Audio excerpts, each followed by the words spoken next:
This session this afternoon. We're excited about this one. This is with Dr. Roy Brown, the creator of Accordance, and also probably one of the best people to talk on the subject that we are looking at today. What are the Hebrew resources in Accordance?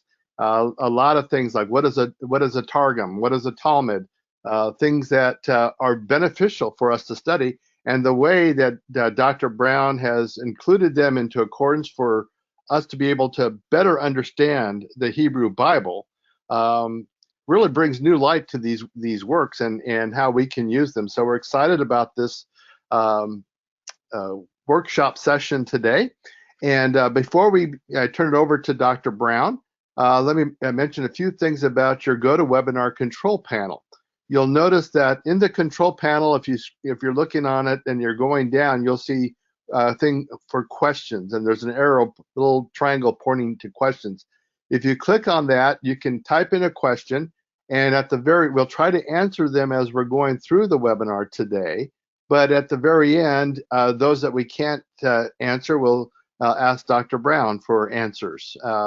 So make sure you type your questions in, and at the very end of the webinar, we'll leave time to go through and answer questions.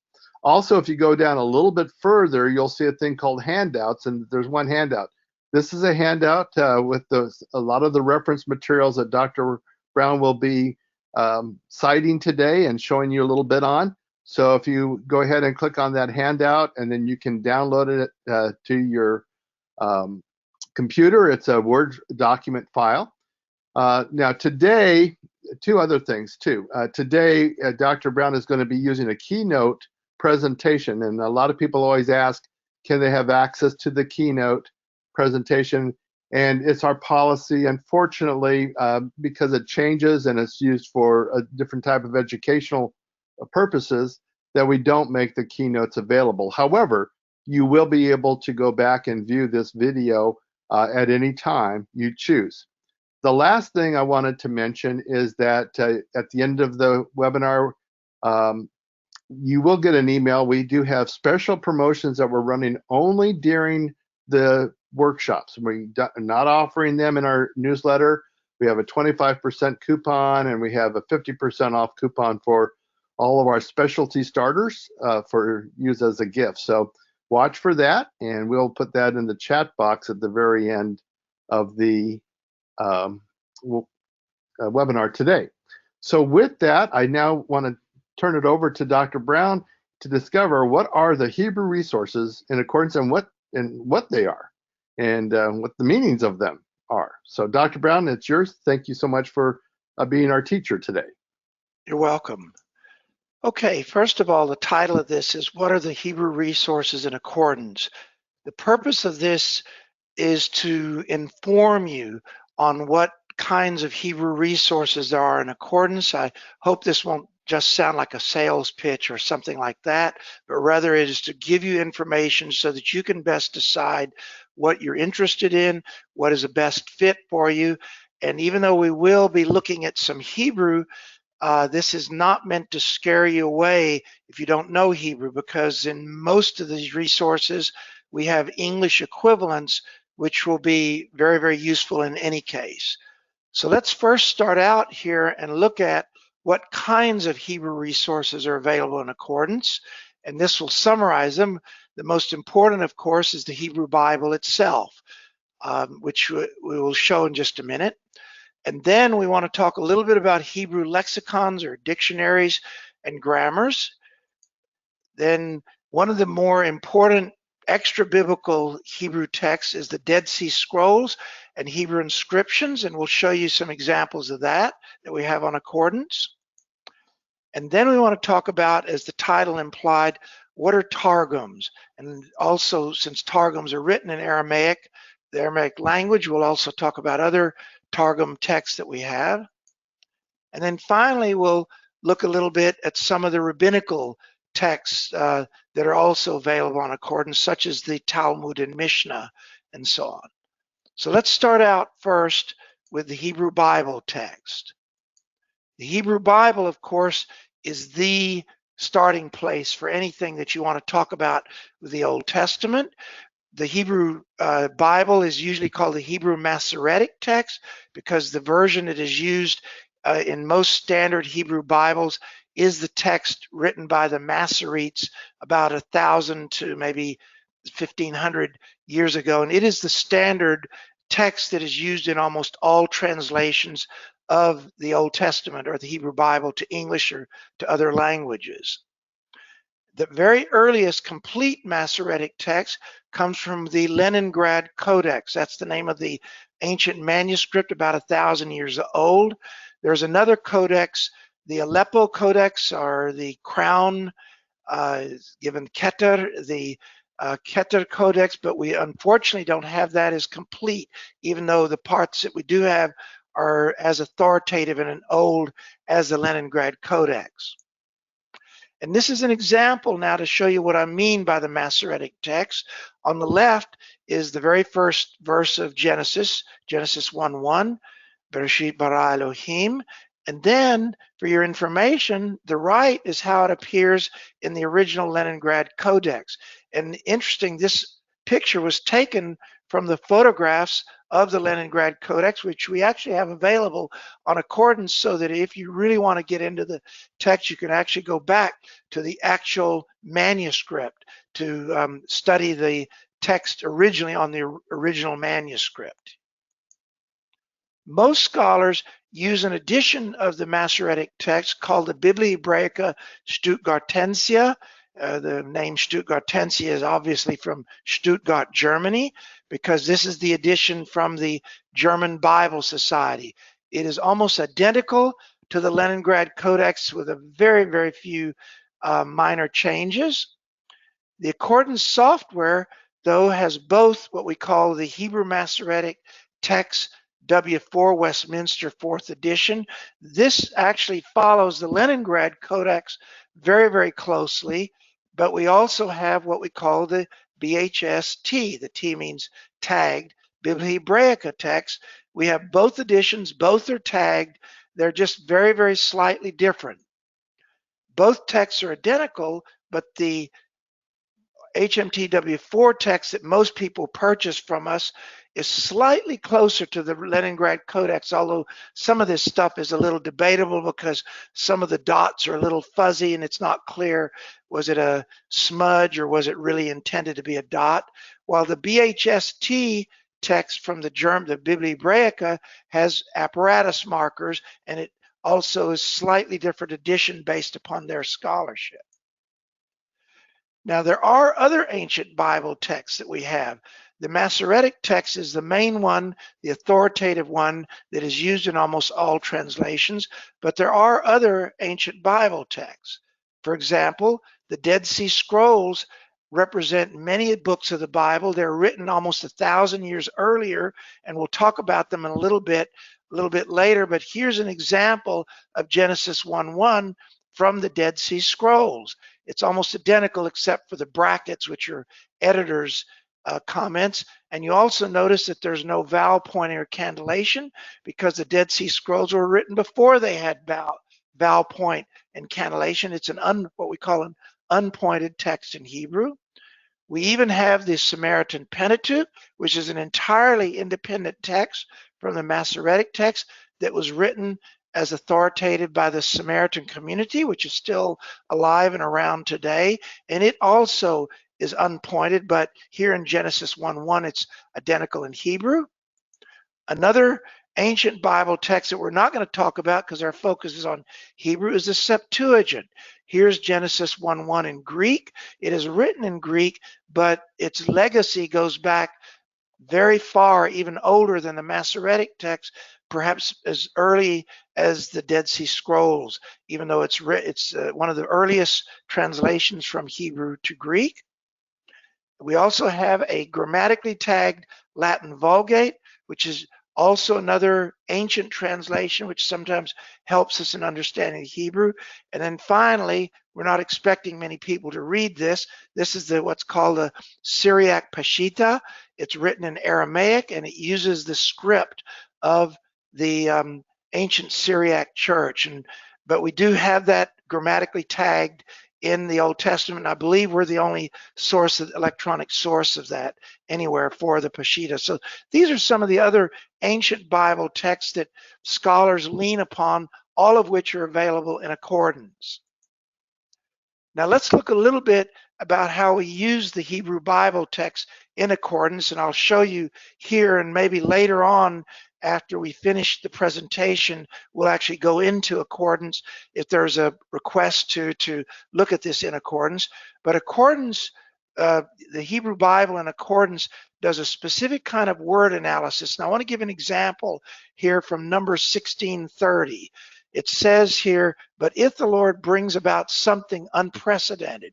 In Hebrew, it's a little bit clearer, if you know Hebrew. Ve'im bria yivra Adonai. And if there is a creation that the Lord should create, and there's sort of a play on words here. The reason I use this example is because here's two similar words in red, and we would say that we would call those the inflected form. Yivra, and I put it in transliteration here, and Bria. One is creation, although here in this translation it says something unprecedented that hasn't been created before, and Yivra is the verb to create. Both of them have separate lexical forms. A lexical form is the way that most Hebrew dictionaries are organized. They are organized by the lexical form.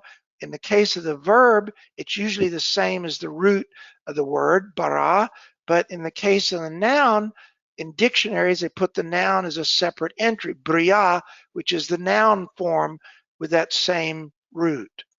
We also can search and can view what we call the root. In Hebrew, there are 3 letters, sometimes 2, although that's a little debatable because the 2 usually means there's a weak consonant to make it 3, and sometimes there's 4 letters, but most words have 3 letters as the root. And in addition, we have the grammatical details. This happens to be the grammatical details of the noun and the verb. It parses it and says its gender and number and other details about the word. So this is what you get, these 4 items, whenever you read the Hebrew Bible on accordance. You get the text, but you also get the word analysis. Now let's look at some of the other kinds of resources that we have for Hebrew Bible text in addition to the Bible itself. And that would be syntax, which we'll show just briefly, the Hebrew apparatus, and the Masorah. These are things probably intended mostly for scholars, but I want you to just be aware that we do have these if you really want to get into the Hebrew Bible in more depth. First of all, the syntax. The syntax gives you additional information about the syntax of the Hebrew Bible, and what I mean by that is things like the subject, the predicate, the clause divisions. Those are not in the main Hebrew Bible text, which covers what we call grammatical tagging. This one adds what we call syntactical tagging.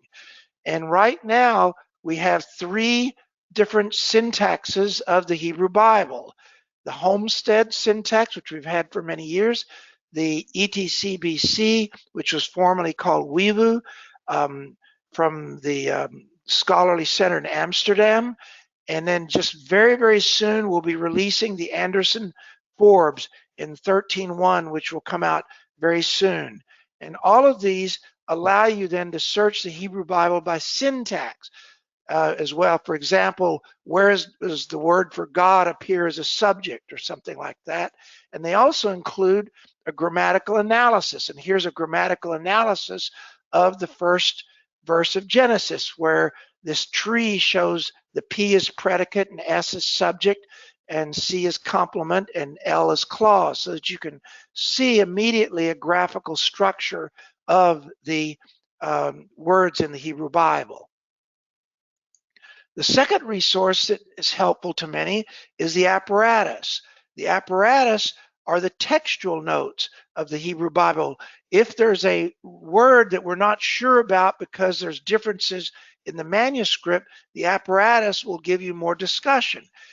Here, for example, is the apparatus of Genesis 1:1, and I'm not going to go into all the details. This looks rather cryptic, but the thing that's nice about accordance, if you don't understand something in blue, you just put the cursor over it and it'll explain what that term is. Like, what is this Gothic G? That's the Septuagint, the Greek Bible, and so on. And it'll explain it to you.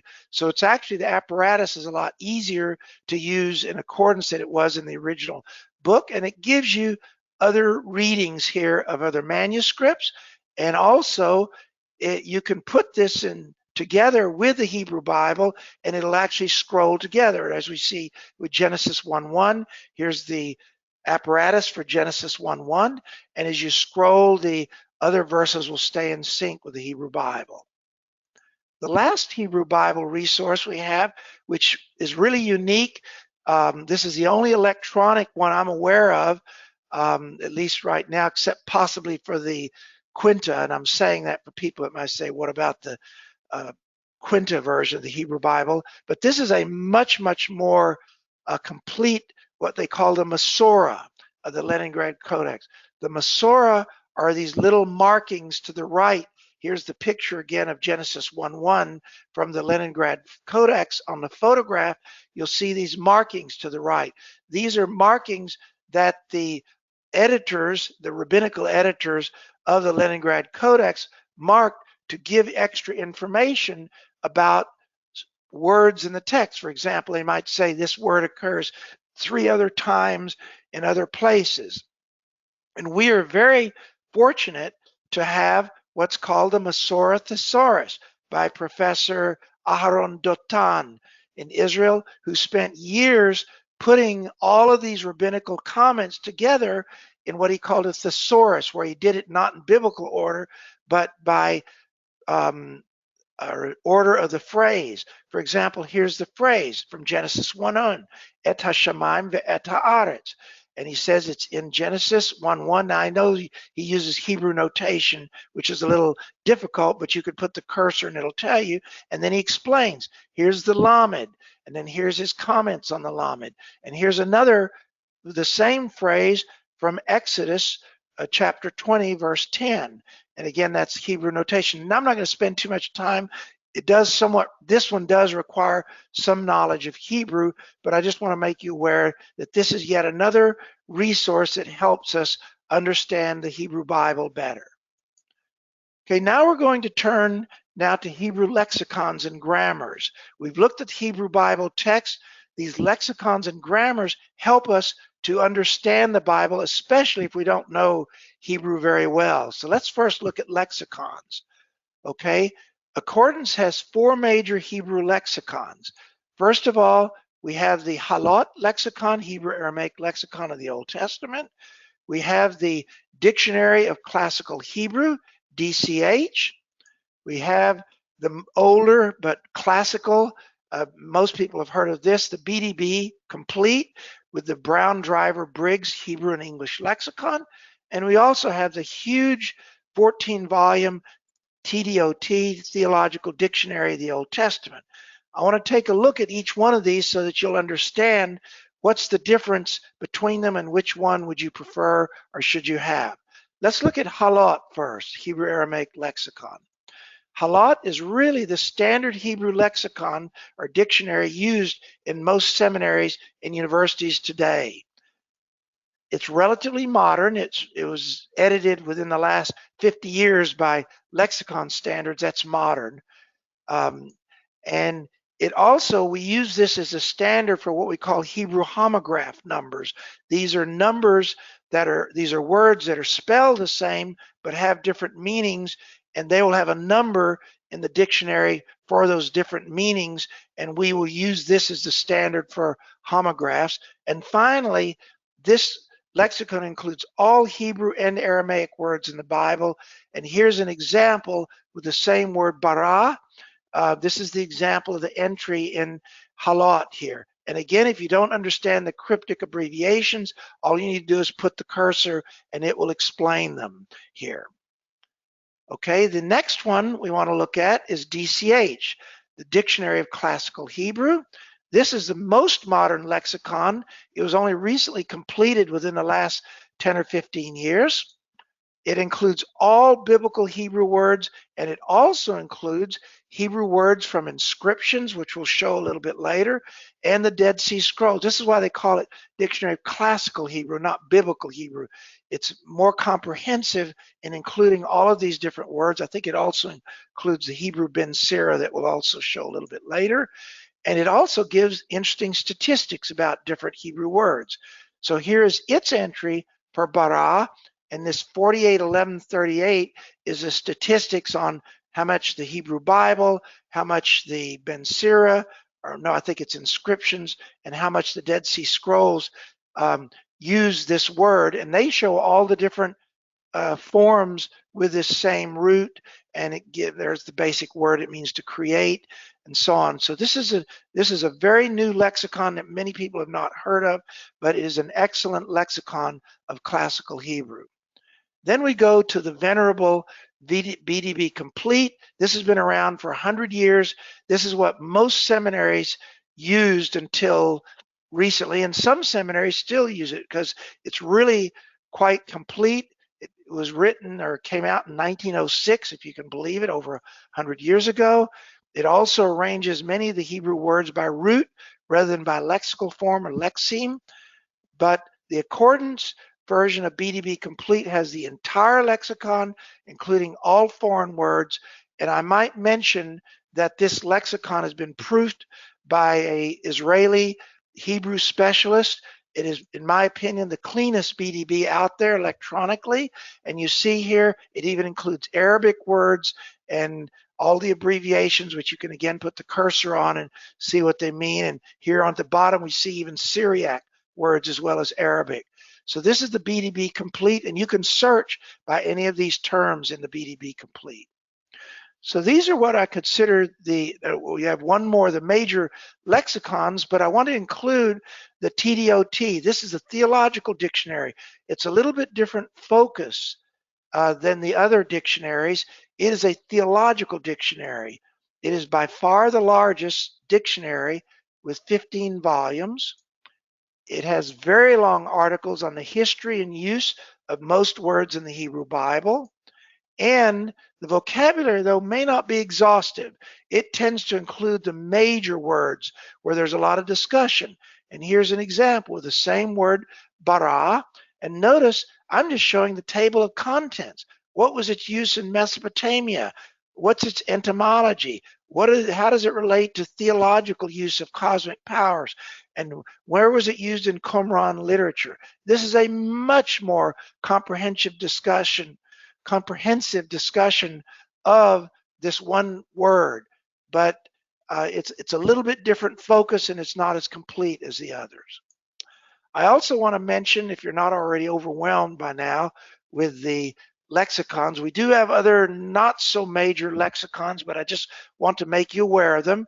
We have the simpler, much simpler and cheaper Theological Word Book of the Old Testament by Harris, Archer, and Walke. That's a popular work, but it's a lot simpler and cheaper than the Theological Word Book. We have the Yeni Vestaman, Theological Lexicon of the Old Testament. These are two European scholars that did again, a more compact lexicon than the other. We also even have other kinds of dictionaries, like this is a dictionary of epigraphic Hebrew.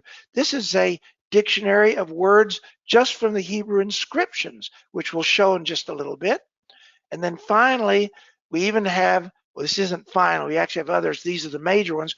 We even have glossaries of Aramaic words, and here it's from Targum Onkelos, which we'll talk about a little bit later. So the way to use these lexicons in accordance is very simple. You just simply select a Hebrew word and you amplify. After you select it, you go to the amplify menu, and then you can find that word very quickly in accordance, or even simpler yet, if you're in the Hebrew Bible, just triple clicking on a word will find it immediately. And we can maybe show this a little bit at the end after we finish here. The other thing that you need to know about these lexicons is accordance has added a lot of stuff that you're not going to get in the book lexicon. For example, in the Halot lexicon, not only do we have hyperlinks of verses, so you can just click on the reference and get the verse reference, but we also have divided the lexicon into all these fields so that you can focus your search. For example, if you want to look for the word bara in the Hebrew entry, you'll find the articles on bara. But at the bottom here, if you want to look for the Hebrew Aramaic content, you will say, where is bara mentioned in any article there? Or if you want to just look for the English gloss, I want the primary meanings here. You can look for the gloss, or if you want to look in more detail and see where is this word in English found anywhere in the content. What this does is allow you to focus your search. Or you could, with scripture, you could say, I want to find all the words that are defined from Genesis 1:2, for example. So this is a very, very powerful addition that you just can't get in the printed book that Accordance has added to greatly enhance your use of these lexicons. Now let's go now turn to Hebrew grammars. A Hebrew grammar is simply a resource, a book that describes the grammatical structure of Hebrew. A Hebrew grammar is an excellent reference tool if you have a question about the use of the word in the Hebrew language. And it is, again, fully searchable in accordance with all the fields that we showed earlier. A Hebrew grammar, though, is not the best way to learn the Hebrew language. If you're really, really, really good at books, maybe you can learn the language. Gesenius learned the language from a book, but he was quite a genius in Hebrew. Really, most of the time, a Hebrew grammar is used as a resource in a Hebrew language class, which is the way most people learn Hebrew, but it's more of a reference resource than really not the best way to actually learn Hebrew. And what we have are two kinds of Hebrew grammars. We have, first of all, basic Hebrew grammars that are used in first-year classes. The one that's quite popular now is Beginning Biblical Hebrew by Furtado, and then also Alan Ross is very popular, Introducing Biblical Hebrew. And then I would also recommend the First Hebrew Primer, which is really geared not so much to Biblical Hebrew, but just to Hebrew in general. And it's really geared to beginners that want to try to learn on their own. This is the one I would recommend. And both of these are all at the beginning level. And then we have what we call advanced Hebrew grammars in accordance. We have Walkie O'Connor, an Introduction to Hebrew Syntax, which is more like a second year Hebrew grammar for those in second and third year Hebrew. But then we have the Grammar of Biblical Hebrew by Joan Moroka, and then the granddaddy of them all, Gesenius Hebrew Grammar. Both of these last two are fairly advanced. They're fully searchable and hyperlinkable in accordance, but these are, to be honest, more advanced grammars, but they're very, very useful for those that are involved in more depth in Hebrew. Okay, so we've looked now at the Hebrew Bible. We've looked at dictionaries or lexicons and Hebrew grammars. We're now going to look at other accordance resources that we have other resources written in Hebrew besides the Bible, and I might add other ancient manuscripts that help us understand the Hebrew Bible better. And again, these are all, most of them are fully tagged and fully searchable in accordance.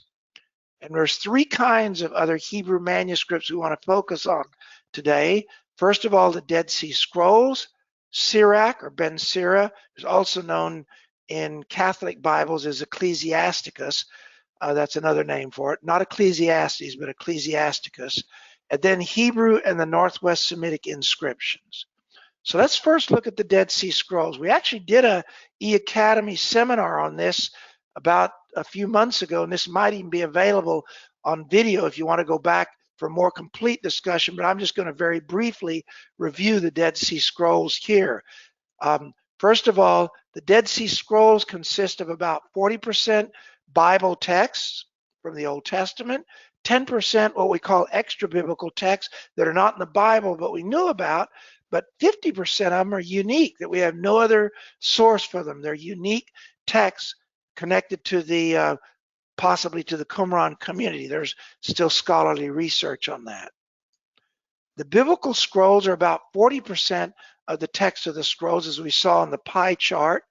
And there are portions of every book in the Bible, the Hebrew Bible, except Esther, although Chronicles and Nehemiah, there's only a few fragments of. But there are multiple copies of what the community considered important books like Psalm, Deuteronomy, Isaiah, and many other books.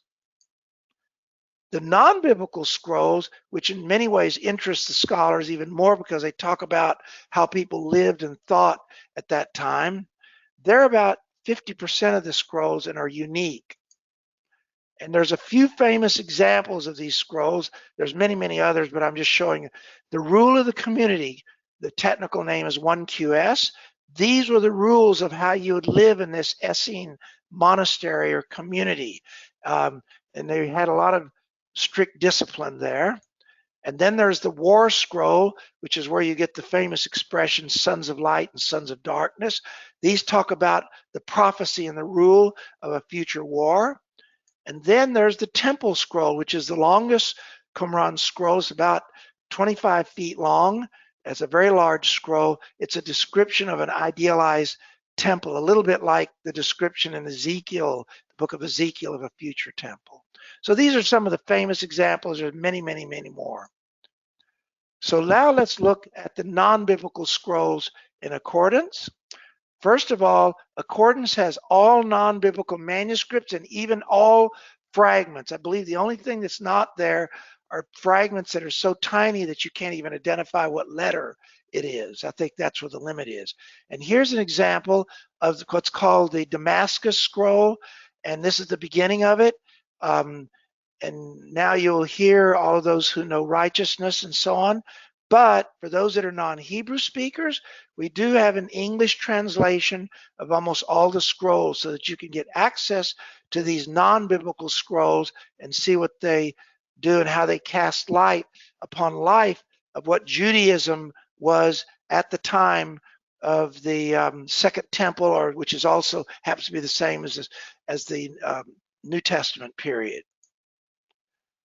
In non-biblical scrolls, we also have other texts besides those at Qumran. They found other texts associated with Bar Kokhba and others in the Judean desert. We also have, in addition to all the Qumran scrolls, we also have scrolls from Masada and the Judean desert, from the caves there. And this is an example of one. I don't want to, these are rather technical, but we again have translations of those. But I don't want to forget to say that we also, on accordance, have the very earliest color photographs of major manuscripts from K1. Now, you can get these on the internet, but here the letter and ink is much, much clearer because the ones on the internet were only done recently, and these were done over 70 years ago, and the writing is much clearer, and they're hypertextable, and you can zoom in and to great detail on accordance. So these are just some of the resources that are available related to the Dead Sea Scrolls. And then in the biblical scrolls on accordance, what we have done with the biblical scrolls is arrange them in manuscript order. Here's manuscript 1Q1, and in parentheses, you see we put, if it's biblical, what verse reference does it point to? And this one happens to point to Genesis 1:18. But here's something unique that you won't get in printed literature, is where we reshuffled the scrolls to do the opposite in what we call canonical order, where you have Genesis 1:1, and here's all the portions of scrolls that happen to mention Genesis 1:1 and what their textual witness is for Genesis 1:1. And because it's in canonical order, you can even put the Hebrew Masoretic text, the Septuagint, and English Bibles in parallel, and they will all scroll together here with Genesis 1:1. The other thing that we've done, which is a unique tool in accordance, is to put together a bibliography. A bibliography tells you what is the critical information about every scroll. And here's 4Q2, which is one of the scrolls. It's also called 4Q Genesis B. And you see 4Q2 up here with Genesis 1. And there's a more detailed bibliography. What's its language? What's its date? What's the bibliography behind it? How can you get more information on it? And the accordance bibliography has information and background on every scroll to our knowledge that's found in Qumran. Now let's go now to Ben Sira or Sirach. Sirach or Ben Sira, to my knowledge, is the only apocryphal book or deuterocanonical book which is found also in Greek in the Septuagint and in Catholic editions of the Bible, that this is the only one in Hebrew. Now, maybe there's fragments of the others, but not to my knowledge. And here's an example, again, just like we did with the Dead Sea Scrolls biblical text, we put the text in manuscript order, all the known manuscripts here, which Sirach A is one of the manuscripts, and there it refers to Sirach 3:6 or 3. And then we put the text in canonical order so that you can see all the witnesses. And here in Sirach 3:8, you see Sirach A 1R1, Sirach A 1R2, so that you can see the manuscripts, just like we did with the Qumran ones. Again, this is all fully searchable. Both files are searchable. And furthermore, just to not scare you away of the Hebrew, we have a complete English translation that we have done of all of the Hebrew version. And what's interesting is you can compare it in English without knowing Greek or Hebrew. Compare this with any of our Bible translations that have the Apocrypha or Deuterocanonical books on them, and you can actually compare then the Hebrew version with the Greek version in English with this English version of the translation of the Hebrew text.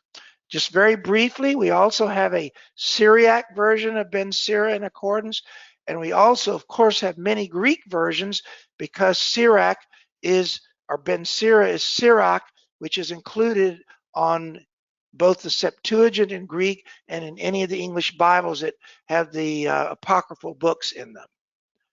Okay, so that's Sirach. Now let's go to Hebrew inscriptions. What are Hebrew inscriptions? And again, these are all sources, extra biblical sources of Hebrew that help us understand the Hebrew Bible better. Okay, and the Hebrew inscriptions are archaeological artifacts like pieces of pottery or stone or something like that that have writing in ancient Hebrew script, usually from the time, almost always from the time of the Old Testament. And the most famous example is, for example, a Hezekiah tunnel inscription. Here is the stone, and if you look carefully, you'll see the Hebrew writing. Now, it's not modern Hebrew, it's what we call Paleo-Hebrew writing, written in the ancient biblical script. This was found in the Hezekiah's tunnel. It's now in the Istanbul Archaeological Museum. But this is a famous example of an inscription written during the time of Hezekiah, which is written in biblical Hebrew, which is what you'd expect. That was the language at the time. Okay, and here's what we have in accordance for Hebrew inscriptions. We have grammatically tagged Hebrew, and as well as many other what we call Northwest Semitic inscriptions, for example, Moabite and languages like that. And here is what is written in Hebrew letters of the Salome inscription that we showed in the picture on the last slide. And we do have a complete English translation so that if you don't know the Hebrew, you can read the English, and it's a very, very fascinating account of how they built Hezekiah's tunnel, which is actually mentioned twice in the Hebrew Bible. And here's how they built it. They describe how they built this tunnel, which is really a fascinating story. Other Hebrew inscriptions, we have even the syntax of Hebrew inscriptions. Again, this is more for scholars, but you can actually look by syntactical use, clause, predicate, subject, and so on in the inscriptions. And I have to recommend a book that we have called Echoes from the Past. It's published by Carta, and it has pictures and explanations of almost all of the Hebrew inscriptions. And here's an example of a word that is talking about nekeva, which is the word for breakthrough or something, and it's actually it's a textual commentary on the Hebrew inscription. And here's one that is on the Hebrew inscription of Hezekiah's tunnel. Okay, now we've completed the Hebrew resources in accordance. We saw the Hebrew Bible, we saw in all of its resources, we saw the Hebrew grammars and lexicons and dictionaries. We saw other Hebrew resources, we're now going to move to Aramaic manuscripts. And we're going to answer the question at the title of this talk, what do you mean by Targums and Talmuds? Okay, Aramaic is a very similar language to Hebrew. It's a very important language. Portions of the Bible itself in Ezra and Daniel are written in Aramaic, and Aramaic was the international language during the time of the exile of the Jewish community in Babylon. And the Jewish community in exile, because they picked up the Aramaic, wrote many things in Aramaic. And here's what we're going to talk about. We're going to talk about the Targums. We're going to talk about the accordance translation of the Targums. And then we're going to talk about something that is very interesting to scholars, but maybe you've never heard of, is the Elephantine Manuscripts. And we'll talk about that. Those are our Aramaic resources in accordance. First of all, what are the Aramaic Targums? The Targums are one of the earliest translation of the Hebrew Bible into the Aramaic language. Some of them may have even been written or translated even earlier than the Septuagint, but some were written later also. The Targums sometimes include a more detailed commentary on a verse and not just a literal translation. It depends on the Targum and the translator. The Targums date the earliest from roughly the 4th century BC after the exile up to the 5th century CE or AD, and there's even some scholars that think a few of the Targums were even written even later up into the early medieval period. Okay, so what are the Aramaic Targums? There are 3 Targums or translations of the Torah or the Pentateuch, the 5 books of Moses, called Targum Onkelos, Neophiti, and Pseudo-Jonathan. And here's an example of the text in Hebrew, and we have English for these, so don't be intimidated too much by this. And you see they're really quite different. They're not just almost identical translations. Each of these 3 focus on a different aspect, although Targum Onkelos is usually considered the authoritative and it's a little bit more literal. Neophiti adds some extra commentary to it, and we'll see that in a little bit. Okay, and most of the other books of the Hebrew Bible are also in the Targums. In fact, I believe every one of the books in the Hebrew Bible are in the Targums. And so what does accordance have for the Targums? Accordance has all known Targum manuscripts, including the fragments and the Karogeniza, and a scholar spent 3 years tagging this. Now, these were based on the Targums from the Cal project, but he went through and cleaned up, and I would say that Accordance has by far the cleanest version of the Targums in Aramaic with more exact grammatical tagging. The main Targum module includes all of the Targums together to form a complete Bible, including Targum Onkelos, which is the Torah, Targum Jonathan, which is the prophets, and the Ketuvim, which is the writings. And all of these are in one module, but we have parallel modules with Neophiti, with Pseudo-Jonathan, and also a few other fragments also. But here's the exciting thing, that Accordance has sponsored its own English translation of the Targums. The reason we did this is because there was only one English translation of the Targum. It didn't have an e-text at the time anyway, and it also cost $1,500. So these were some, and believe it or not, there is no other English translation of the Targums. So Accordance now has its own. We spent over 10 years on this. It's of the various Targums. We felt it was worth translating, and it has translator notes. And here's an example in English of the Targum Onkelos on the left, Targum Neophiti in the middle, and Targum Pseudo-Jonathan or Jonathan on the right. And you see already Neophiti has differences. From the beginning with wisdom the Lord created. Well, that's not in the others, and it's not in the Bible either. In former times the Lord created, from the beginning. So you see there are differences in the Targums because they were done by different translators at different periods, but we have the complete English translation. I believe it's going to eventually be published in print form by Baylor Press, but it's still not out yet. So I just wanted to let you know this is a really exciting development to give you access to the Targums without knowing Aramaic. The other exciting thing that we've done very recently is what we call a Targum word map. This is it's called the equivalent word alignment of parallel text.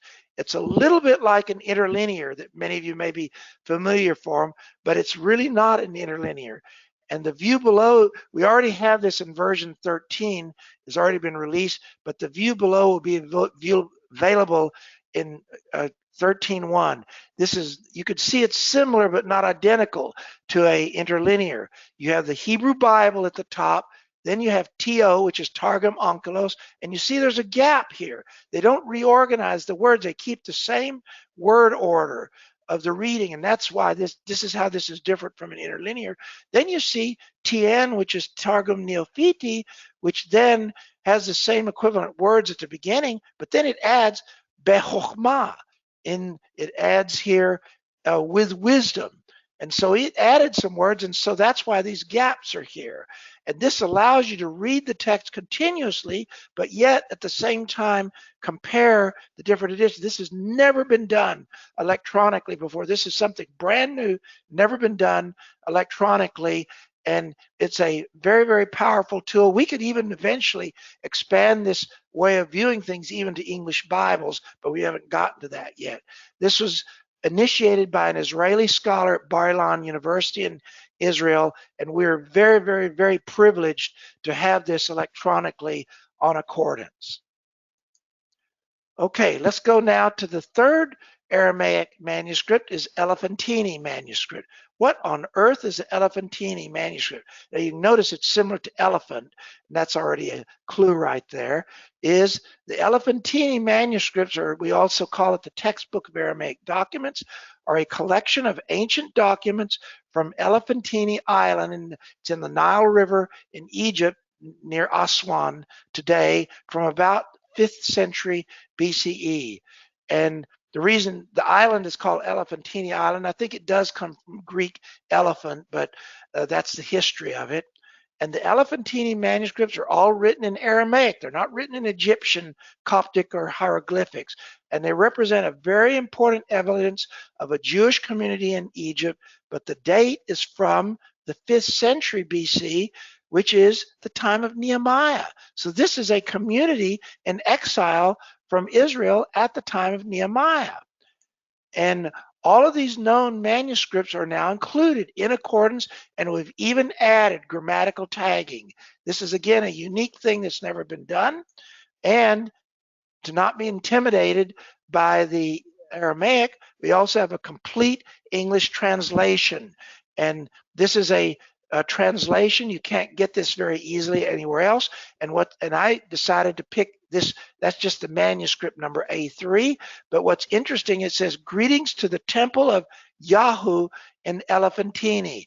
And that tells us that that community built some sort of temple related to the temple of the Lord. Now, whether they're supposed to or not is another question, but it actually mentions the temple of Yahu, which is very similar to Adonai, Yud-He, Vav-He, and it's in, and they've actually excavated portions of it at Elephantine Island there. So anyway, this is a really fascinating manuscript.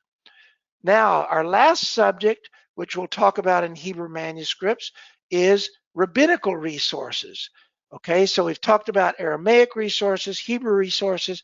This is now the rabbinical resources. These are the resources done in the Jewish community by various rabbis, and especially more ancient resources. We're not looking so much at modern.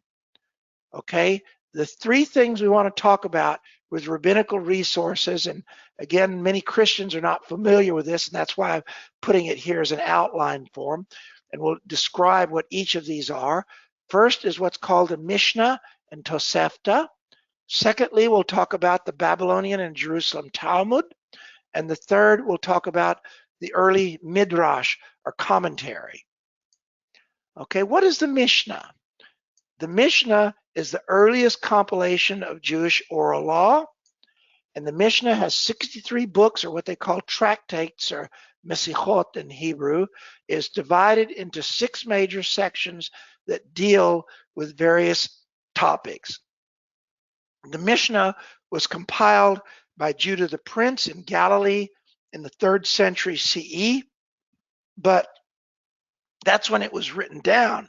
The oral part of it's actually alluded to in the New Testament and was probably around much earlier. Many Orthodox Jews believe the oral law was actually given at the time of the written law by Moses on Mount Sinai. Again, what is the Mishnah? It has 6 categories, and to give you an idea of what the Mishnah talks about, here are the 6 categories and the various topics that are talked about. Prayer, how to keep the Sabbath, what about how do you do the feast, what about marriage and divorce. These are all topics. They're not the oral law is more arranged by topic and not by verses like the Bible. But some of this would only be of interest to those in the Jewish community, how to keep Sabbath.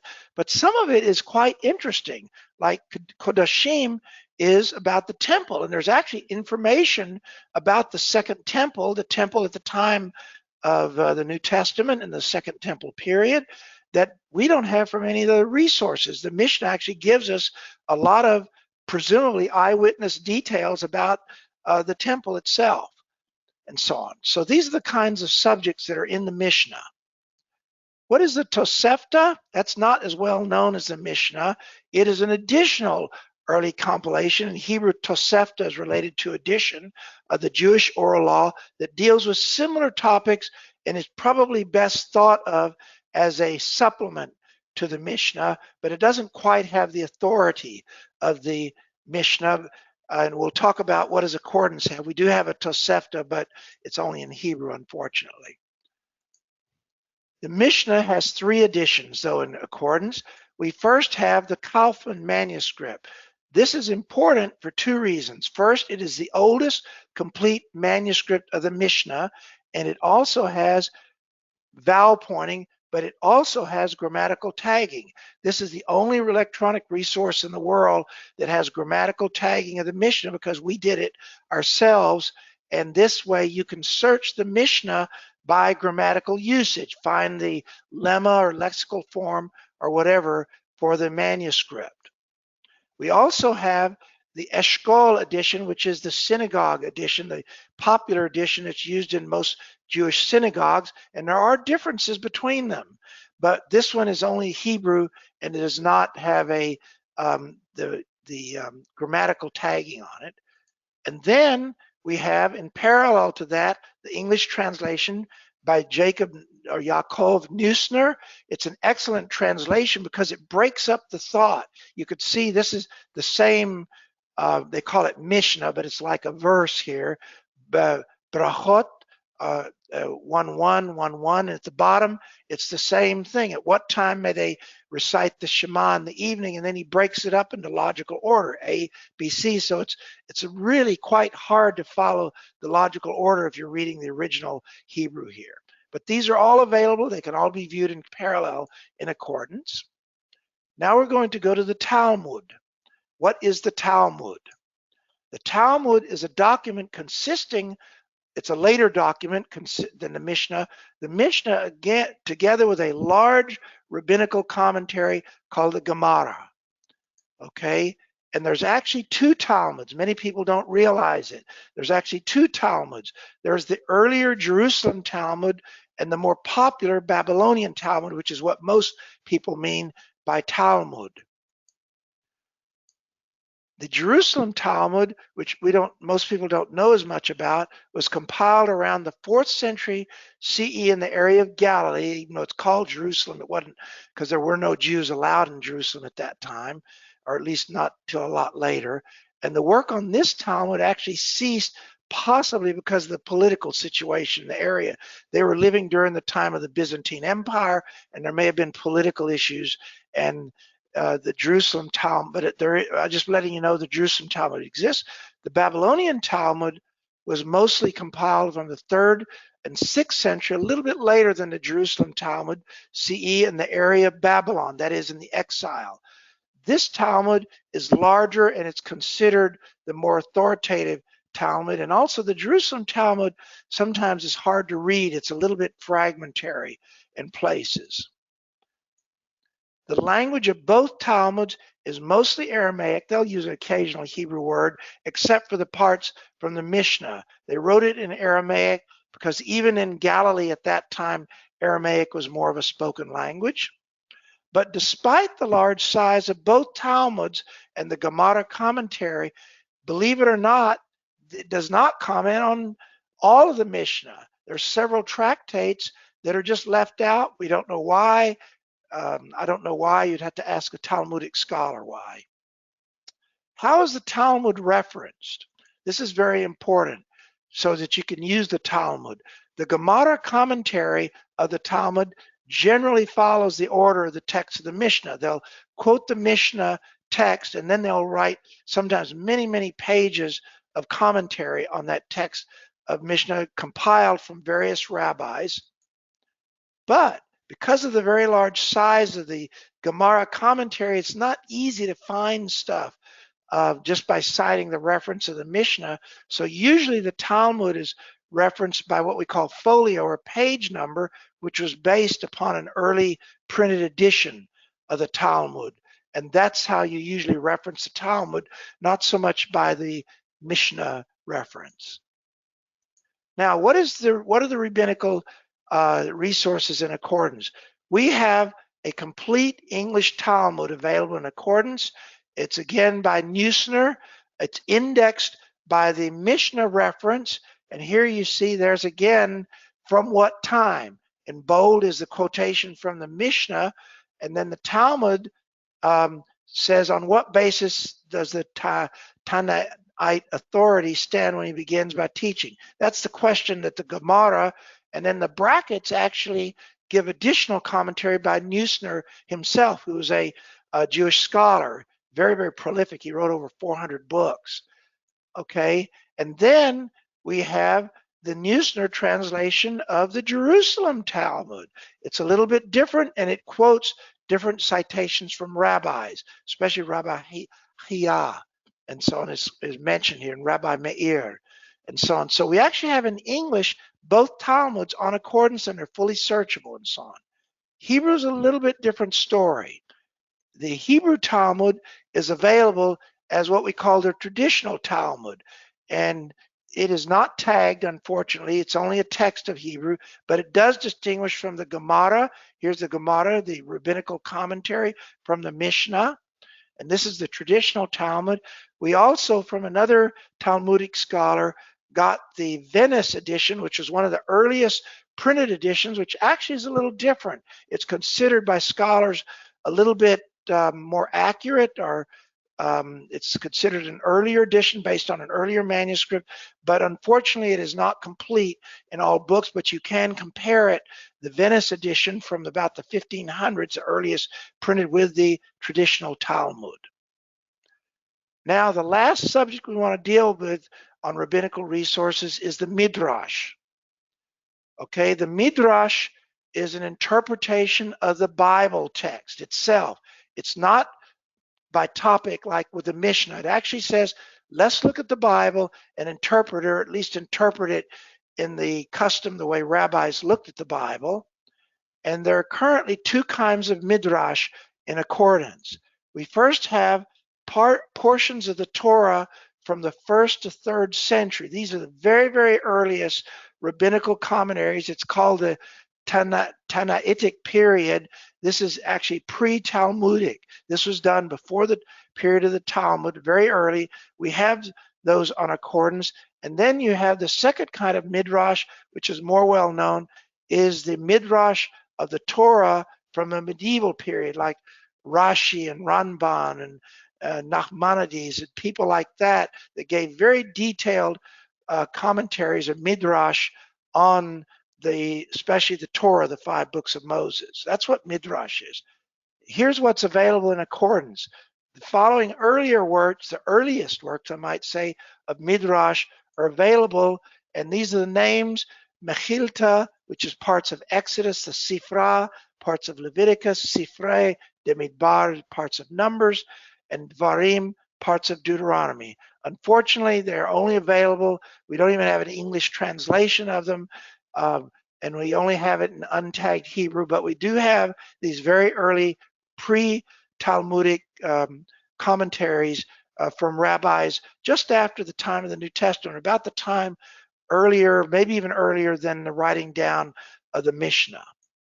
The other thing, though, that I'm excited, and this is in English, is we're very, very privileged to have the medieval Midrash available in English by an extremely well done book called The Commentator's Bible. It's published by JPS, Jewish Publication Society, for the entire Torah, and it's called Mikraot Gdolot, in Hebrew, the large amplification or enlargement of the Mikra, which is another word for Bible. In English, it's called the Commentator's Bible, and it includes all 5 books of the Bible, completely searchable on accordance, and we're very, very happy. This is a tremendous work available to English readers on all of the great rabbinical sources. And the Commentator's Bible was written by a scholar, Michael Karasek, who we worked with. He's a well-known scholar in the Jewish community today, and he includes the commentary of Rashi in biblical order, Rashbam, Ibn Ezra, and Nachmanides, plus occasionally other comments that relate to the verse. And he's compiled all of these together verse by verse. So you can go to a verse like in Exodus or Numbers and say, what did Rashi say about it? What did Ibn Ezra say about it? What did Rashbam say about it? It's an extremely well-written book, a rabbinical commentary, to make it accessible to English readers that don't know the Hebrew. And Rashi, I've heard, is especially difficult to read originally. Just to conclude this with other accordance resources, I just want to mention them that are a little more obscure, but I just want to make you aware of them, that we have them. We first have now Ugaritic. It was available only in what we call a Ugaritic data bank, which is just the text of Ugaritic. But for those that haven't heard, Ugaritic is the closest Semitic ancient language to Hebrew and has many parallels both to the Hebrew language and even to the Hebrew Bible. For example, they have a what they call a Baal cycle, which talks about the god Baal, who's also mentioned, or Baal, who's also mentioned in the Hebrew Bible. So this is a very important resource. It was found in a series of tablets in Ugarit, I believe in modern-day Syria. And Accordance now set up a project to do a grammatically tagged Ugaritic text, which is already done, except for some of the economic texts, but the important texts are already done so that you can search Ugaritic by grammatical tagging. We have our own translation in parallel, and we will have extensive footnotes. Some of this stuff has never been done before in Ugaritic, and we also have an untagged Ugaritic data bank, but there you just simply say, here's the text. You don't get any of the translation or the grammatical tagging with it. The other project we're working on, it's not complete, is an ancient Ethiopic Bible and written in a language called Ge'ez, which is another Semitic language similar to Southern Arabic. And it is untagged, but we've had many scholars ask for this. And then finally, I have to mention a book that we have, a reference work, textual background of the Hebrew Bible, written by Professor Emmanuel Tove, who, by the way, is a long-time advocate and user of Accordance. And this is the book he has written on just about everything you want to know about how the Hebrew Bible came to be, from different manuscripts and the history, and comparing it to, especially to the Septuagint, because he's also a Septuagint scholar, and how we got the Hebrew Bible of today. Okay, well, this closes what I had to say here, but I'd like to take 3 minutes to show the use of this in Accordance, and then we'll open up for questions. Here I'm going to start out. Let me make it a little bit bigger here just to be sure you see it.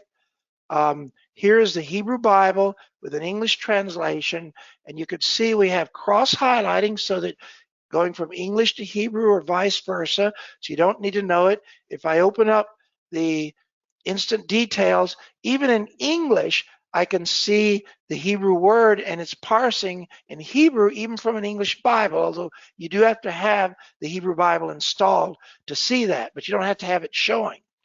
And it also gives you the complete parsing, crossed highlighting, and so on. And if I wanted to show this off, I could add here the even things like the syntax. Here's the syntax of the Hebrew Bible, but again, I don't want to, there's the structure, and it follows nicely along with all of this follows together. But the thing I really wanted to show you was the use of the resources. Let's go ahead and use the word, let's go back up the top here, bara. I could select the word and amplify down here to a Hebrew lexicon. Now I know I've got a lot of stuff. I guess I get it all since I did a lot of it. You won't have this many things. But anyway, let's go to the Dictionary of Classical Hebrew here. And now it immediately pulled up the article on bara here. And again, as I mentioned, you can put the cursor, or what does SI mean, Ben Sira, and what is ALW, always, and here's what is Genesis 6:7, so that you can get an expansion of all of this stuff here. What does PF means perfect, the Kal perfect, and this is the word to create, but he has a much longer discussion than what you see here. This shows even its different uses as a subject and as an object and so forth. It's really it's not as well known as Halot, but it's really a good dictionary of Hebrew and just as scholarly. Okay, so I showed you how you could amplify to it. And by the way, I could also amplify from English. I could take earth and say, I want to amplify under this Greek lexicons to dictionary, and it'll tell me now all the places that mention earth. Like, for example, I have to go to the top here, although you can see it down here at the bottom is Eretz. Here, this is the article on Eretz where he says one of the major definitions is earth, and it also happens to be mentioned in Genesis 1:1. So you can use these dictionaries in a lot of, and this shows you the field. Nope, not that one, this one. This one shows you the different fields that you could search for that I talked about earlier when you can search in different parts of the Hebrew of this lexicon. But the thing I also wanted to show before I close is the triple clicking. So if I just take bara, if you double click, it selects it. If you triple click, 1, 2, 3, it'll then automatically open to the default dictionary. I didn't have to look it up or go to Amplify or anything. It'll just open it up, and immediately I get to the dictionary for that word, and it's also highlighted Genesis 1:1 because it knew that it came, and it says, show me the word that connects with Genesis 1:1. And so triple clicking is a very powerful thing in the accordance preferences, which on the Mac are under Edit on Windows. Whoop. No, I'm sorry, I said it backwards. It's in the Edit under Windows, and for accordance, it's under the Accordance menu under Preferences. I'm not going to go into all the details. You can set the preference here for triple clicking to the dictionary of your choice. Okay, I'm going to stop here. I think I don't want to overwhelm you with too much detail, but this was a review now of the Hebrew resources in accordance, and I hope at least you picked up some of it. I'm not expecting you to know everything. I know I gave quite a bit of material, but I hope out of the material I gave that at least you have a better understanding of what's available in accordance and what would suit what you are interested in accordance. And I showed you a little bit on how to use accordance, and I have time now, about 15 or 20 minutes, to take questions if there's anyone, and I'll go ahead and turn on my video here to make it a little more personal. Questions on any aspect of what we've talked about on Hebrew resources in accordance. Okay, we're going to start with a few, and again, there's quite a few questions. So if there's something that we don't cover, we have time, you can type it into the question box and we will ask Dr. Brown as time permits. A lot of the stuff too, Dr. Brown, is on resources we don't have, but maybe you can comment on them. And then also several people have said hi that know you and that they use like the Peshitta daily in their daily readings and stuff. Hibel Yosef, Habil. Oh, Yosef Habil. Yeah, he says Yes. hi. Fun. He's an So Arabic user. He knows, he actually, interesting, I don't think he'd mind me saying this, he actually comes from the Assyrian, Syriac church, Chaldean church in Iraq, and he knows the Peshitta, the Syriac Bible, by heart. I mean, that was his native language, in addition to Arabic and other languages, of course. And so he's really knows that stuff. great. So I have a question. If you're using the Targums module, the Targa-2T, and you're writing a paper, how do you know which one to cite, whether it's the Nephiti or Esther or Jonathan? How do I know which Targum to cite? I can't Okay. include an accordance link, so Well, what do I first do? of all, Targum 2 and 3 mainly deal with Neophiti and Pseudo-Yonatan, so that's pretty safe. I think on the Targum 2 we also have Esther Asheni, a second edition of the Targums by Esther. On the other Targums, it's pretty much divided into three, and I would suggest you read the background and explanation to the Targums. The main Targum module includes Onkelos, which is the 5 books of Moses, and then we have the prophets, which in the Hebrew Bible, the prophets include things like Joshua and 1st and 2nd Samuel and so on. This is what they consider them, former prophets rather than latter prophets. And then anything outside of the prophets is then the writings. And that is explained, I believe there's a README or at least a discussion on how to use the Targums. And I think it's pretty easy to cite. If you know which books belong to which Targum, I agree in the writings, it's a little more complicated because with the writings, it's actually a collection of several Targums, like they call it Targum Chronicles and Targum Nehemiah and stuff like that, and Targum Ruth and so on. But I would suggest that you supplement that. Accordance isn't going to tell you directly by citing the Targums. I would suggest if it's important to know exactly which Targum it came from, that you cite other references that discuss the breakdown of the Targums. And I think that Accordance somewhere has a README that discusses that. Okay, great. Is the Masorah Gidolah? Gdolah. Yeah.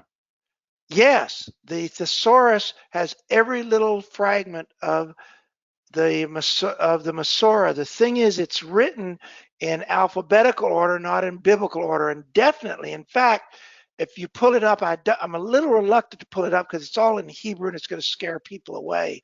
But he even distinguishes, he symbolizes what's the Masorah Gdolah, and I forgot what the other one is called. I don't think it's Ketana, but it's he actually, you can search and find all the references that are just in the main Masorah versus the minor Masorah. And we actually break that down into fields. This is why it's a tool. You know what? I better show it instead of arm waving here. Let me Okay, just.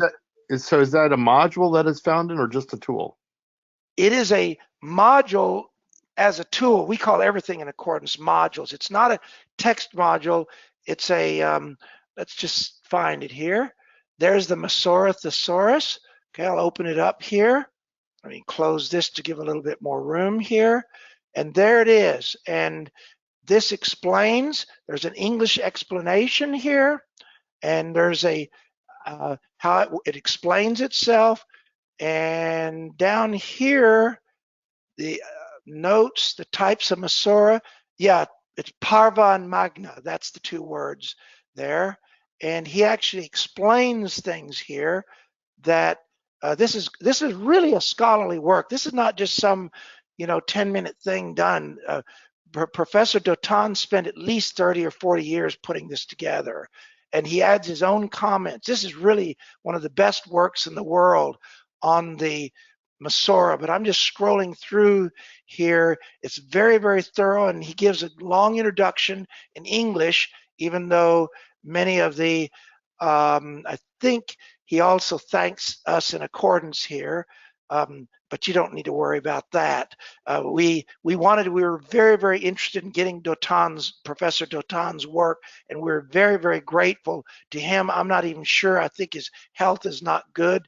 He's 90 years old now, but we worked with him, and we're very, very grateful for the work that he provided to us. And here's a list in English of the abbreviations. And here, this is what I was really looking for, was the Masorah, the different kinds of Masorah here. And I think he has Sigla. Yeah, if you see the single little, I don't know what that symbol is called, the section symbol, I believe.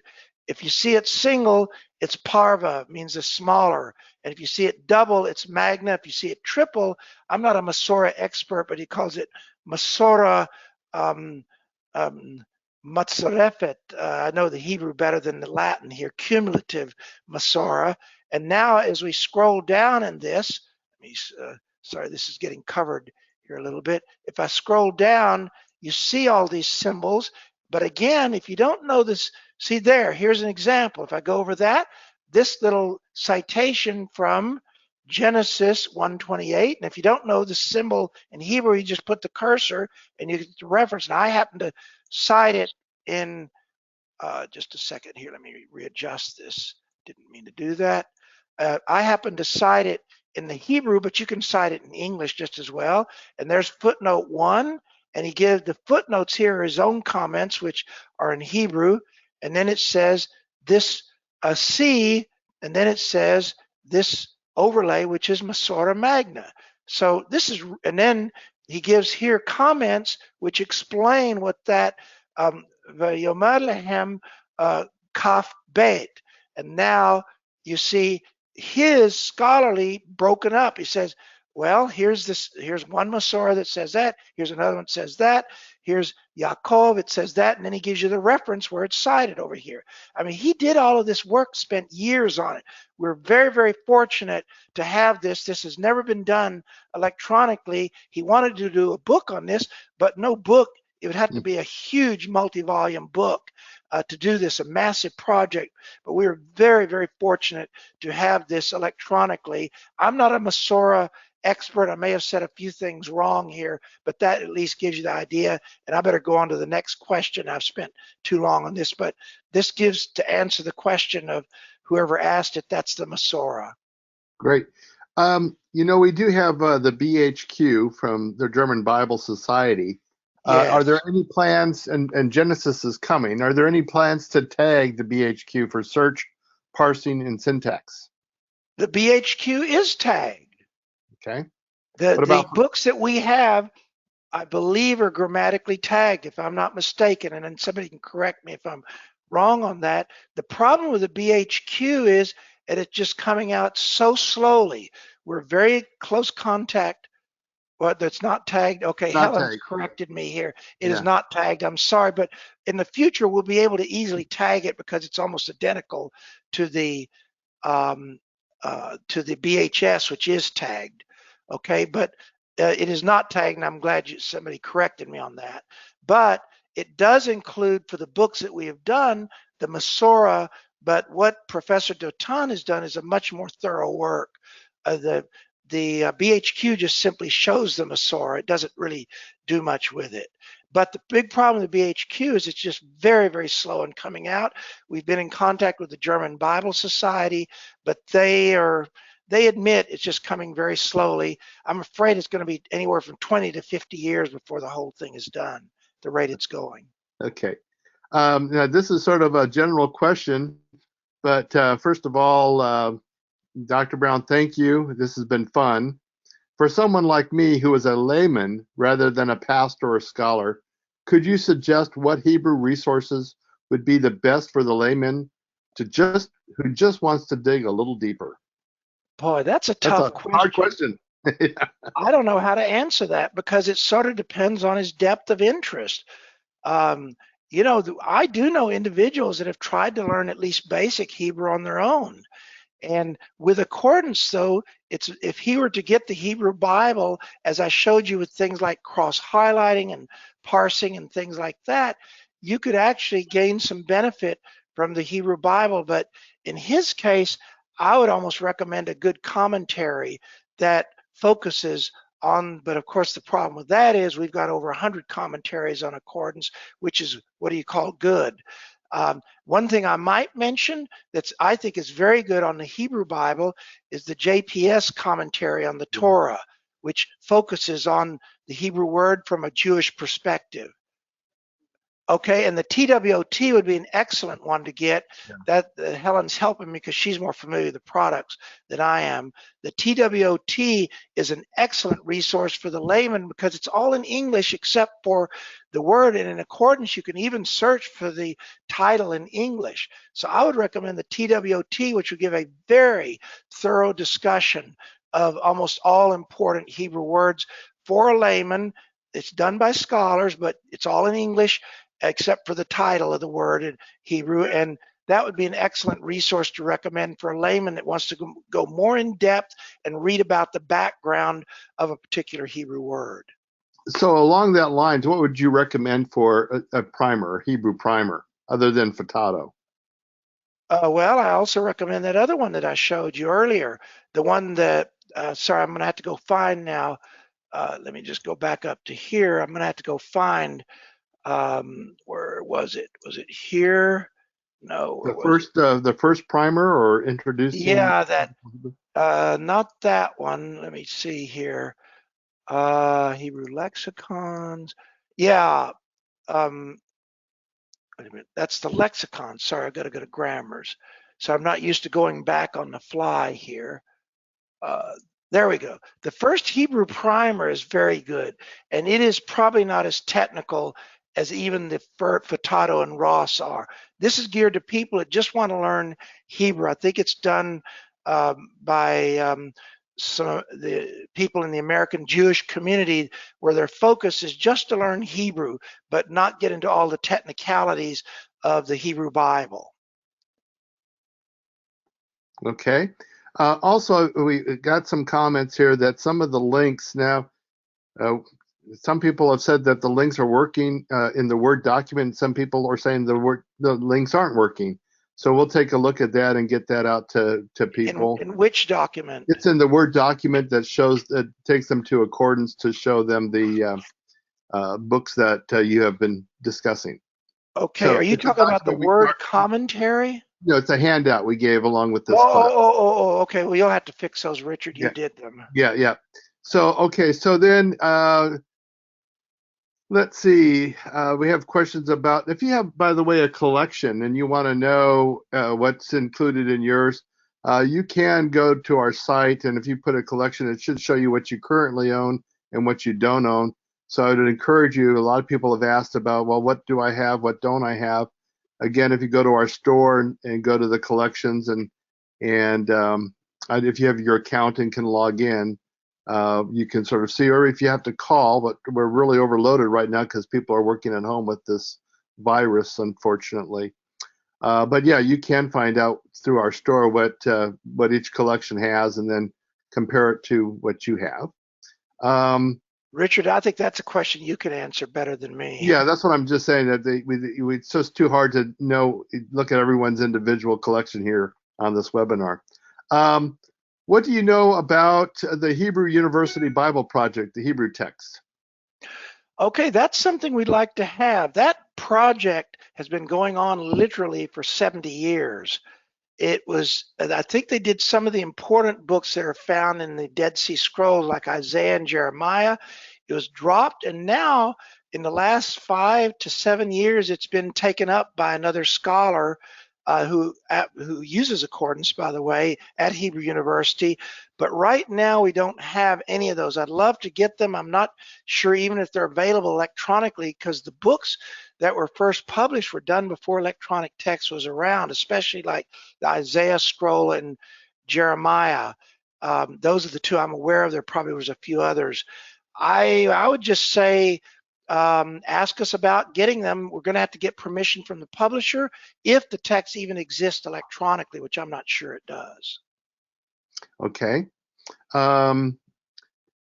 Let's see, here's another question. Any possibility of getting the resources of the Masoretic Foundation, Art Scroll? You know Okay, anything I don't about know that? much about the Masorah Foundation, so I would suggest that you put I'll that have, question on our forums. okay. I'm not familiar with the And, Masorah Foundation and and how they before, would compare to the work that we've done. okay, great. Linda, I don't know if we can copy the questions because I want to make sure we get these questions copied about some of the works that people are referring to. Here's another one. Have you ever tried to license art scroll products, particularly the CHU Kushmash, CHUMAS? Chumash. That's the Kumash? 5 books of Moses. Yeah. Who's the publisher? Who do they It's say? the only publisher respected by the Jewish community. It does art scroll products. Art Oh, scroll. Art Scroll. Okay, we have not tried it. Again, they can ask, but I can tell you that we have approached some publishers in the Jewish community. We're very, very grateful for some of them, like JPS, who's been very, very good to work with. But we have had some others that have not allowed their stuff to come to accordance, and I don't want to get into the reasons why. Okay.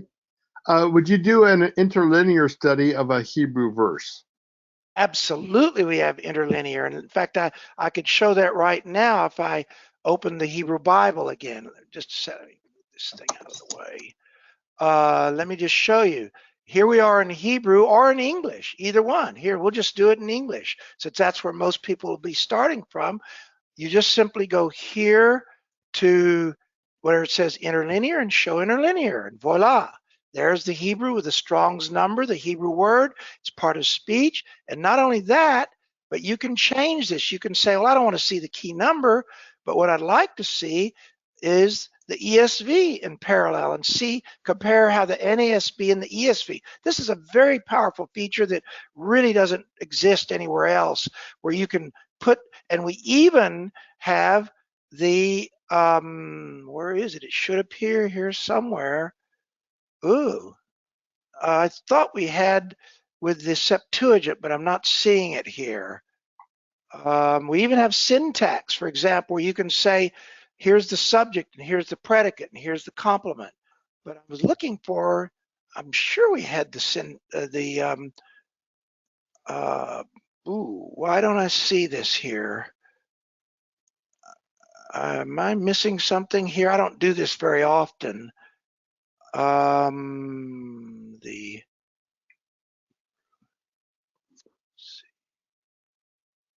my point in showing you this huge menu is there's lots of stuff. Helen, how do you get the interlinear? I'm looking for the MTLXX. Okay, well, it's down. See, I don't see it here. What do you do the interlinear in the NASB? Oh, it's because I'm in the NASB. Okay, that's my problem. Okay, so my point is you can make an interlinear and make it any way you want, and likewise in Hebrew you can do the same thing. Show interlinear, and obviously we don't need key, so I can go here to turn these off. You can actually select what you want to show here. We'll turn the Lex off. You don't need that. But here's what I really wanted to show was the MTLXX. This is really cool.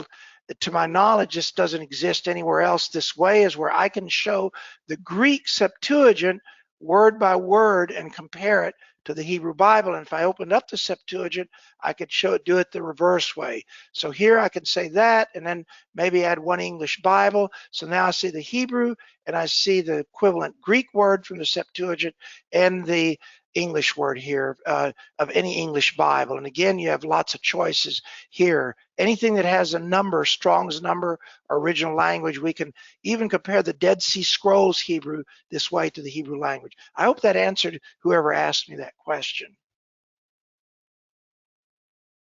Okay, then are there any future plans to have expanded Arabic and Islamic resources such as ancient Absolutely. Arab texts of the Bible, especially New Testament for We already Islam? have the Bible of the entire Bible translated into Arabic.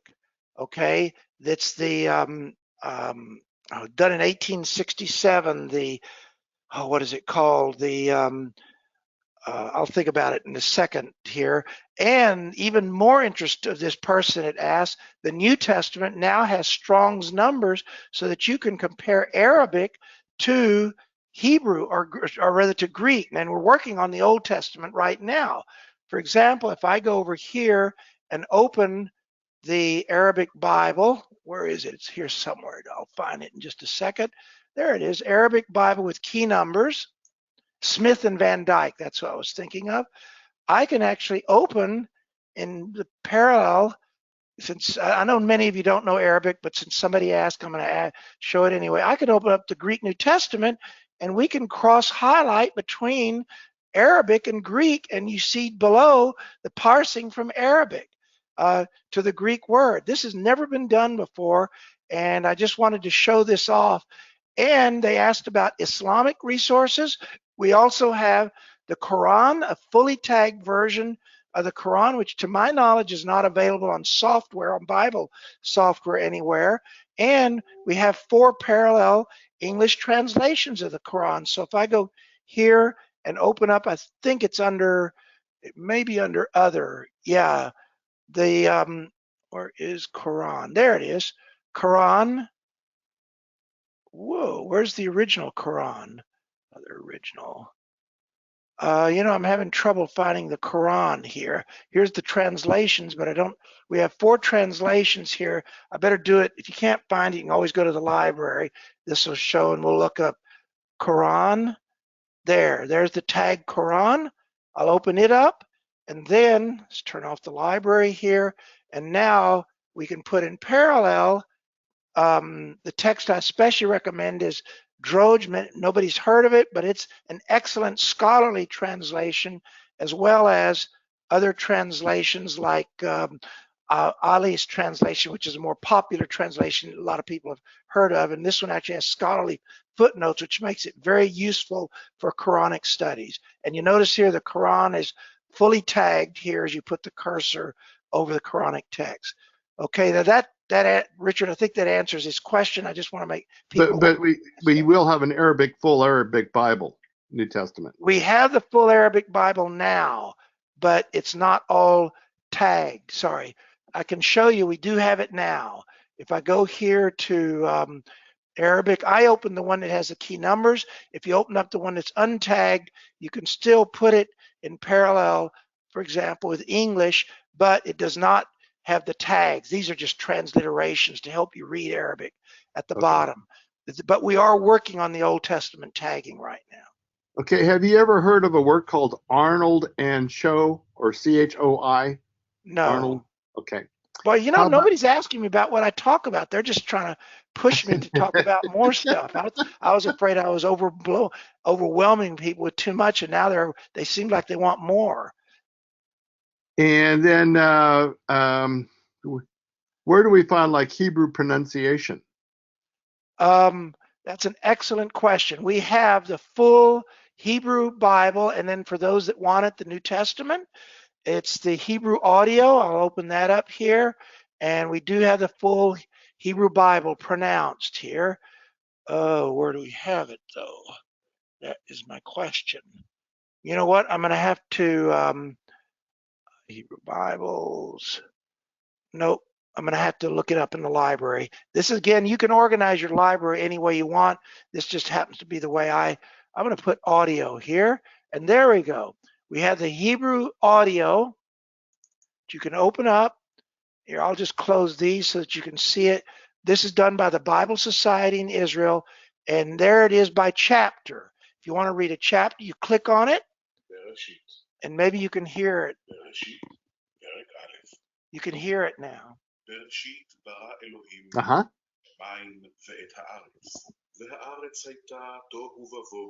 Okay. Whoop. Okay. Sorry, let me tell you. How do you turn this off? Okay, you close it. And then we also have it by verses. So I'll open this up.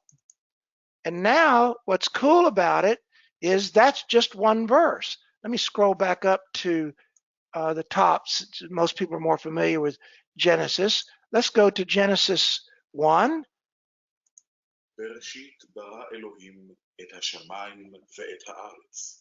Okay, and that's all. It just reads the one verse, but what's really cool about it, because it's a Hebrew arranged tool, I can go here and go back and open the Hebrew Bible here, if I can find it right here, and then open up that as a parallel text.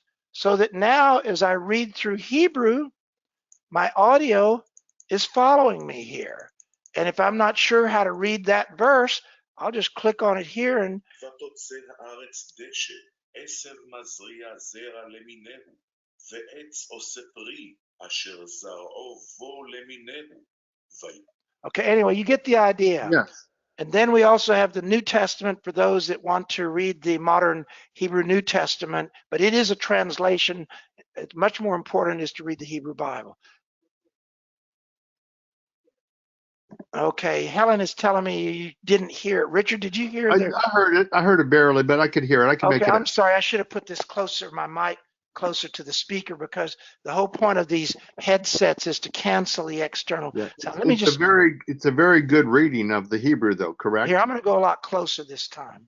ותוצא הארץ דשא, עשב מזריע זרע למינהו, ועץ עושה פרי, אשר זרעו בו למינהו, וירא אלוהים כי טוב.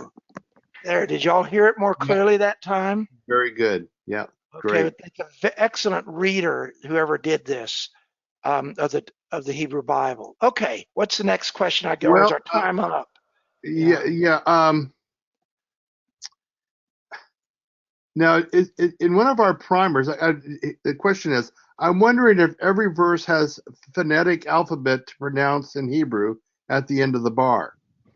But I don't think we have that. I'm not quite understanding your A question. phonetic alphabet to pronounce, so Oh, you mean like transliteration? yeah. Okay, no, we don't. We've talked to people about doing it, but there's one little trick you can do is if you want to read it phonetically, you just select the verse, and I'll just do this one, which a lot of people, and then we have under edit is copy as transliteration, and it'll convert the Hebrew to phonetics. And then you can open up something like, I'll just do it here on Windows or Mac. I'm on a Mac. Open up text edit and paste it in, and there is the reading in phonetics. Here, I'll make it a little bigger. You see? Now that's in, I think you can even get it in simpler phonetics, but the other thing you can do, it's even simpler than that, but if you wanted to read that verse, there it is in phonetics, is you could put the cursor over it, and I happen to have mine turned off, but you can go here because I don't care much for phonetics, but that's just me personally. But you can go here to the accordance preferences, to Greek and Hebrew, or no, to instant details rather, and then turn on the English transliteration. So I'll go here, and now as I put my cursor, you see it tells you how to pronounce it right after the Hebrew. If I don't know how, Zara, and there's the word pre, it's peri, it's not quite right, pre, and there's ose, and so on. So you can pronounce, those are two ways that'll help you pronounce. Great. Well, I'm going to let Mark and Linda look at some questions if they find anything I didn't cover.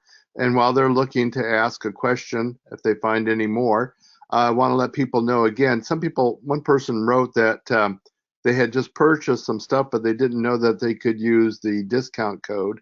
And so in that case, for that person, I would say, please call our customer service and tell them that just an oversight, you weren't able to use that 25% code.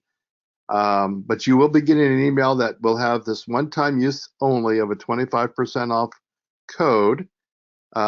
If you're taking the next webinar at 3 o'clock or 6 o'clock Eastern time, you might want to hold off on buying anything with that. The code will be good through Monday.